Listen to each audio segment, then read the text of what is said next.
We are living in a moment where so many people are functioning, they're producing, they're succeeding, and quietly they're carrying things that were never really fully completed or processed. Trauma doesn't always look dramatic. Sometimes it looks like being a high performer who's disconnected and exhausted or burnt out. Today's conversation is an invitation to slow that down and look beneath the surface.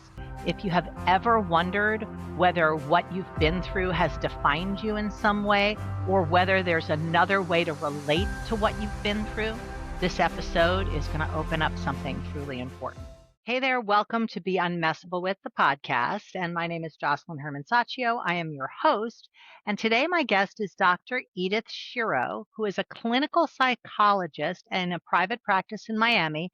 And she's the author of The Unexpected Gift of Trauma, The Path to Post-Traumatic Growth, winner of the 2023 International Latino Book Awards, and the winner of also 2024 Best Psychology Book International Impact Award. Amazing, right? She's worked in the Clinic for Survivors of Torture at Bellevue Hospital, the Cambodian refugee camp at Montefiore Medical Center, and the Human Rights Clinical Support Network at Refuge, among other places. I can't wait to speak to this woman. Unbelievable. She's also a board member of the World Happiness Foundation. We're going to find out more about that. And was awarded a Health Innovation Award in 2023 for the outstanding service in healthcare. She's written for Time as a magazine, as a regular contributor to national media broadcasts, including Univision, Telemundo, among others. And her book has been translated in over 10 languages. I am thrilled to have her on the show. So let's welcome Dr. Edith Shiro. Hi, thank you so much for this beautiful invitation, Jocelyn, and looking forward to be talking to you right now. Me too. I mean, I want to delve into so many of the things that I talked about in your intro, your book, The Unexpected Gift of Trauma, the World Happiness Foundation. But first, before we do that, can you tell people a little bit like of the way you got to where you are, like, your journey in a nutshell, so to speak? Absolutely, absolutely. I'm a clinical psychologist, and this is what I feel like I've been a psychologist all of my life.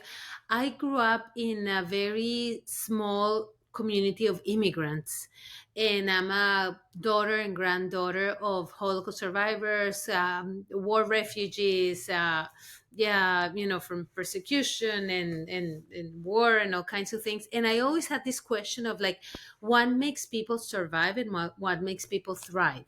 And how come some people go through the same thing and some of them get stuck and depressed and everything, and other people are doing amazing and they want to love life and they go about their life and become even better than they were before. And this really was a question that I had since I was a little girl, and I think that also oriented me in my research and studying psychology and the kind of things that I was interested in, trauma and how people overcome trauma. So it really guided me a lot because it was so personal.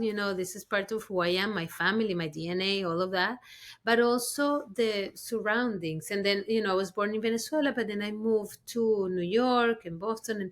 And, as an immigrant, but also I was working with a lot of immigrants from all over the world. I also got to see a lot of this transformation and a lot of these challenges happening.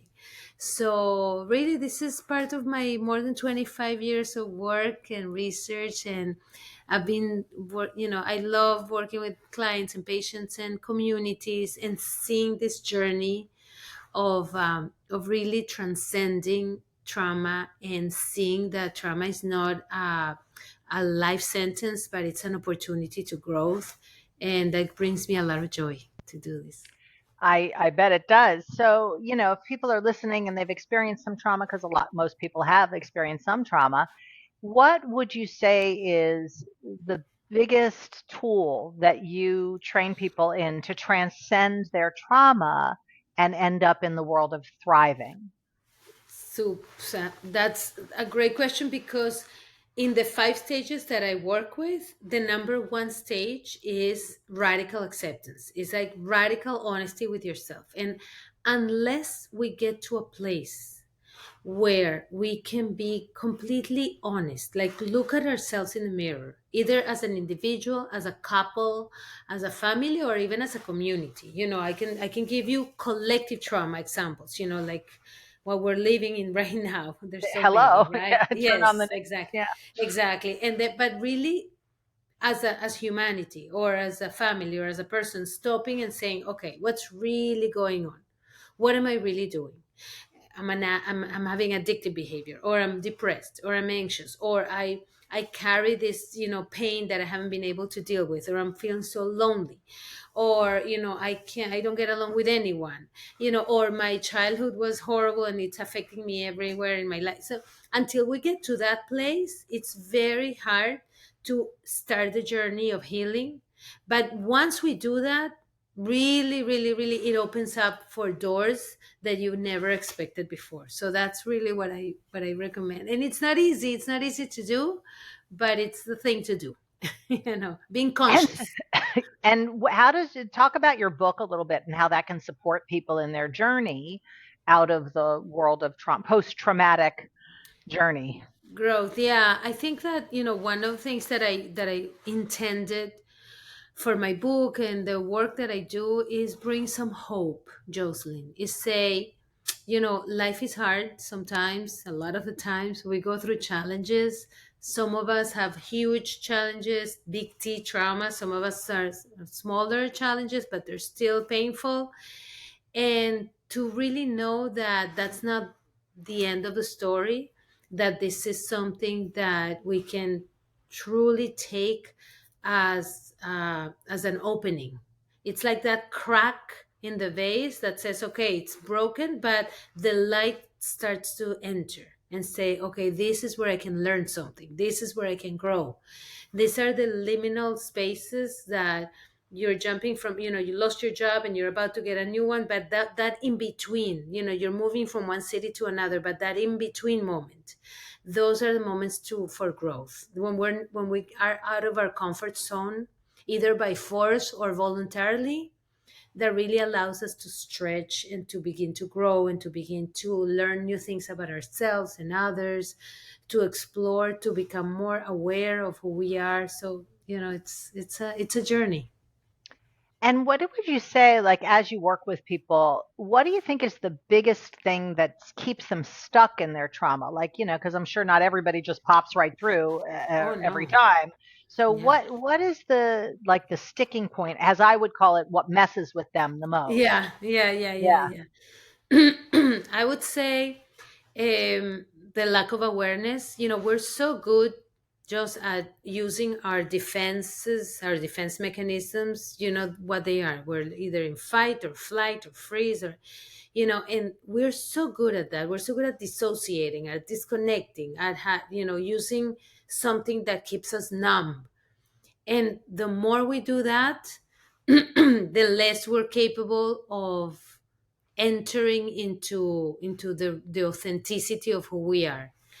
And that keeps us, a lot of us, a lot of the time, stuck, and avoiding pain. I talk for myself. I'm like the queen of avoiding pain. But the more you avoid, the more you disconnect, the more you use distractions not to deal with the things, the farther you are from the growth. And that's what keep people stuck, until the pain is so unbearable that either you have to choose to change or to die. It's almost like you're in Right. that place, like you touch rock bottom and you say, that's it. I mean, I have no Well, other it's choice. it's like any addict until they hit bottom. And I think people don't realize you don't have to be using substances to be an addict. You can be addicted to your reasons and your limits and Exactly. your stories. And 99% of the people I know are. And until they break that, as you say, fight, flight, freeze, I call that the world of reaction in my work, the world of survival, reaction, where you're not even home. Like you say, you disconnect, you're completely disconnected from reality. But the problem, doctor, is that people can be really productive in that space. They get stuff Yeah. done. And it's so hard sometimes to pierce through to have them see, it's like a functioning alcoholic. It's like, but I'm fine. I'm going to work and I don't have to stop drinking. So what do you That's true. say to people that haven't hit that bottom? Because, you don't want people to have to hit bottom to be able to make a change and Yeah, a no, no, shift. no, Yeah, but you know, it's true that people can be very functional in that way, and I agree with you that not only is possible, but it gets reinforced by society. You know, the more yes, productive you exactly. are, the more you function, regardless of how you feel inside, regardless of your life is falling apart. It doesn't matter because you're productive, you're out there, you're doing the Exactly. thing, you look good, everybody thinks you're doing great, and and you put pictures on Instagram, everybody's super happy.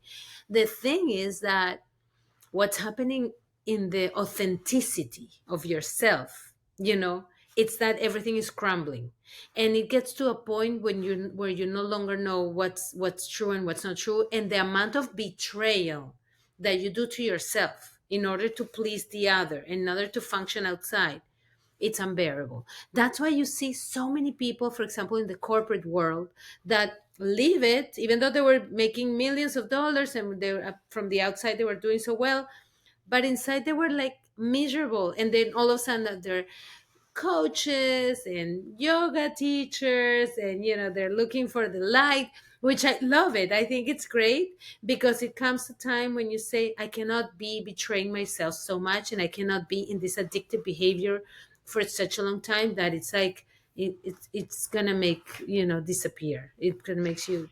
Yeah, and it's funny because, I work with a lot of high performing people as a coach, and I've been coaching people for 35 years, so it's a long time, and it's, I can see things when people are super effective, but they're not fulfilled. Like, to me, there is a pathway out of that hell. So simple pathway, but it does require kind of bringing the bottom up to hit you, so that you Mhm. say, no, new game, new game. And you don't have to change your profession to Right, alter that space. You can literally hack it and shift over to that part of your brain that is not the amygdala, that is not the survival, that is right, not all those kind of mechanisms. right. And that space where you can create and fulfill whatever it is you want to create and fulfill without being burnt out and overwhelmed, which seems to be what happens for people That's in the true. scenario that you're illustrating, for sure. Absolutely. And I agree with you. You don't have to change profession in order, but you have to let go of certain things. Yes. And in order to, and certain identities within you, and I'm certain right. You're speaking to the choir. It's like whatever you identify as has power in your life. So if you Right, identify as your trauma, as what right, happened to you, right. then you're stuck forever because that thing isn't even happening right now, you True, know? true. But if you identify as the person that is so efficient and so perfect and so ready to go all the time with no vulnerabilities, and you show that to the world, and that's your identity, there's very little permission to look into other paths. You know what I mean? Or And to ask for help. or to ask for help, of course, or to even talk about emotions. There are times that, like, even the permission to talk about emotions, or to say that there's something that is bothering you, it's so not there. And that's why, allowing for other identities to come in, allowing for other narratives, allowing for maybe some opening and saying, let me try another kind of belief, because these are beliefs also. It's like Yes. what you believe about yourself, what you believe about the other, what you believe about the world.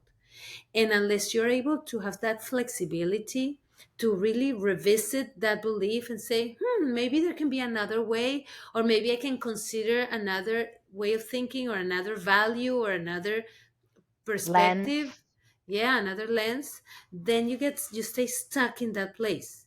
Even though Yes. everything around it seems very good, at some point it's going to break. And tell me, when you talk about intergenerational trauma, I'm interested to find out a little bit more about that because I think that's not the most obvious layer of trauma, right? Right, right, right. Because, this is something that not necessarily is an event in your life that it's happening. I'll give you, I'm a perfect example of that. And that's why I know about it so much, because it's like I've lived it. I grew up in a very protected, very easy childhood, and, nothing major was happening. And I can tell you, I know what it's like to be at war. I know what it's like to be persecuted. I know what it's like to be between life and death. And like, how do I have that information if I've never lived it? And I know now, and as we all know, that there are certain experiences that get passed on from generation to generation that are not necessarily something that you live or something that they tell you or something that you listen, but it's information in our DNA. And Mm. it takes something like epigenetic, which is a new science that it studies the expression of the genes and say, okay, what is it that you're inheriting from your parents, from your grandparents, from your ancestors, from your lineage? Some of it is very beautiful. It's treasures, it's wisdom, it's all kinds of, knowledge.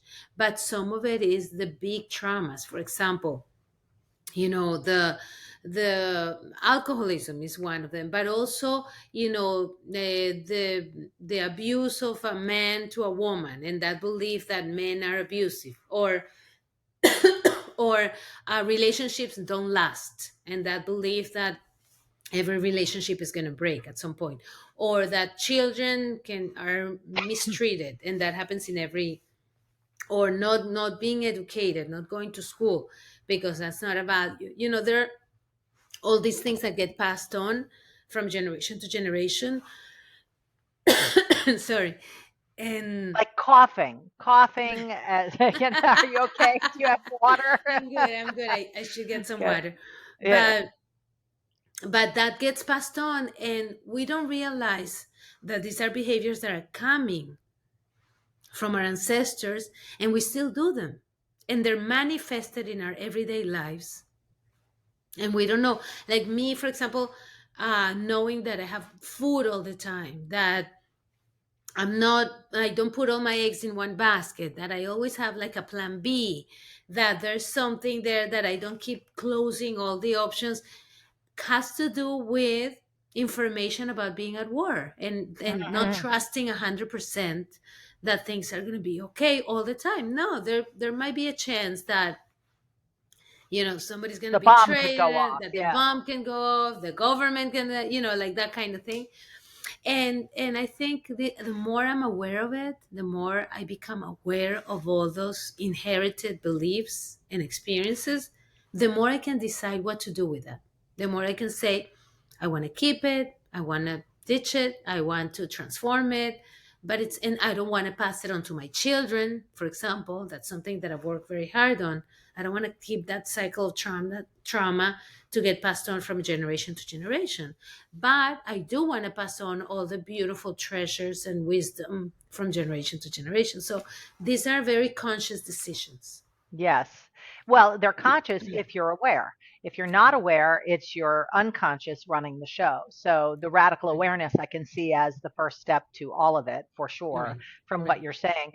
And, one question I ask every one of my guests is, give me a situation that comes to mind that you were dealing with something so difficult. It could have been a circumstance, a person, a situation where it could have taken you out of the game, but you somehow transcended the circumstances Mhm. and emerged what I call unmessable with, which doesn't mean being tough or not feeling your feelings. It means being able to stay in that space of creation and vision and fulfillment. So, Yeah. what's a situation that comes to mind for you? Yeah. Funny you ask that specifically because I'm going to tell you something that happened recently, and that's why, but I have so many examples of that. For my own examples of the people that I work with every day. I was invited to go to the Middle East to talk about trauma and post traumatic growth. I was in the middle of, preparing for the conference. There was going to be 150 people. It was in this beautiful hotel. All of a sudden, there's sirens going off, and bombs and missiles are flying off my head, and I have to run to a shelter, to a bomb shelter. And it happened a whole week. I pretty much gave my talk in the bomb shelter, you know. But the first day, I felt that intergenerational trauma kicked in, and I'm like, oh my god, I have to find water. We need water, and mind you, I had tons of water and food and everything Mhm. around me. I was not. there was no scarcity around me. I was in a lot of abundance, but something in me was thinking I need to grab a bottle of water, and I would sleep with the bottle of water, and I would sleep with my clothes on, ready to run, looking at the escapes and like how I was going to save myself. And as that was happening, like I was talking to my friends around, and we were saying, wow, my reaction comes from this inherited trauma from my ancestors. And not everybody's reacting the same. Yeah, everybody was scared, obviously, but the way that Yeah. I was reacting was coming from that place. And the way I turned it around, which was amazing, is that I was able to be so empathic and so understandable with the situation, that not only my talk was so relevant at that moment, right?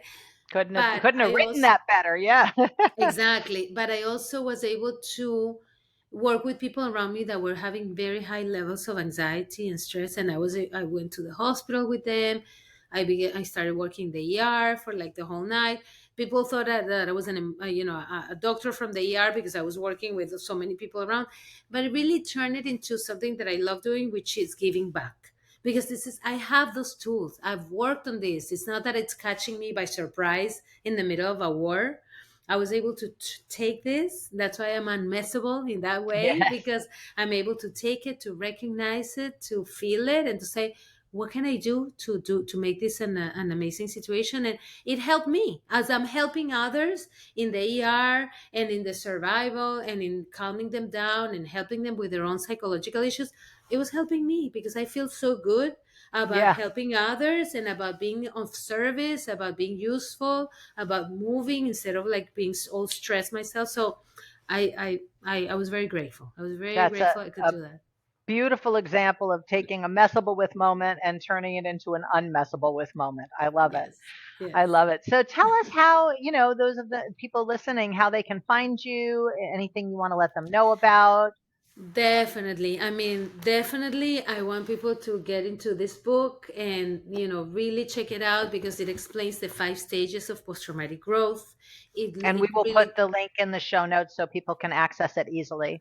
yes. And so people can see really that there is a way out, and there are very, clear steps, and there's a language to talk about this. I also, I mean, I'm constantly giving talks and conferences. I'm doing some trainings in post traumatic growth. So whomever is interested, to please reach out to me. My website, www.dredithshiro.com. Instagram, Dr. Edith Shiro, website, Facebook, YouTube, I'll all put of it that. all in the show notes so that you can All of that. be And contacted for I sure. love talking to people and being in this dialogue and listening to what others have to say about trauma, about post traumatic growth. And I'm always learning from everybody else that I work with. And really, this is a moment to be very conscious of this kind of work and this kind of situations that we're in, so we make the right choices and we really are responsible for our behavior. Yeah. And what's like, just in closing, what's one action everybody listening could take today that would support them in breaking free from trauma? Number one action that I always say: stay in relationships with others around you. Do not isolate, do not keep it to yourself. Reach out, talk to your neighbor, talk to your friends, to your family. Like, really, really make meaningful connections every day in your life, because this is what saves us. This is what keeps us sane, and this is what keeps us moving forward. Beautiful, beautiful. Connect, connect, connect, everybody. And for those of you listening or watching, depending on how you get your podcast, if you resonated with today's episode, if it spoke to you, please share it with someone that could really use hearing it right now. And like and subscribe, do all the things you do with podcasts, but most of all, share it with somebody that it could make a difference for. And thank you so much for joining me. And for everybody, we'll see you on the next episode of Be Unmessable With. Trauma, stress, and survival patterns don't shift through insight alone. They shift when you interrupt the reaction and come back to the present. That's why I created my free instant reset process. It is a simple, practical, step-by-step guide to help you step out of overwhelm and reconnect to who you really are and reset in real time. No fixing, no forcing. The link is below. Grab it. It's free. Use it when things get a little loud. This could support you, and it could also support someone else in your life. So share this episode with them. Share the instant reset with them. Share, share, share. My name is Josselyne, and I'll meet you in the next episode.